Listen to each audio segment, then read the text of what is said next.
Islamabad district and session court PTI बानी इमरान खान, फैसल जावेद ऐं असद उमर खे लॉन्ग मार्च भञ डाह केस मां बरी करे छॾियो आहे। अदालत चयो त वकील सफ़ाई मूजिबि इमरान खान ऐं ॿियनि जवाबदारनि खे कलम 144 लागू हुजण जी ख़बर न हुई।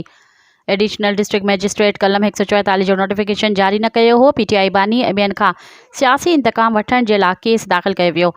अदालत रिमार्क्स ॾिना त हुकूमत तरफ़ां कलम 144 जो नोटिफिकेशन साम्हूं न आयो हो। तरनोल थाणे जो SHO केस जो मदई आहे। पुलिस ऑफिसर खे केस दाख़िल करण जो इख्तियार न आहे।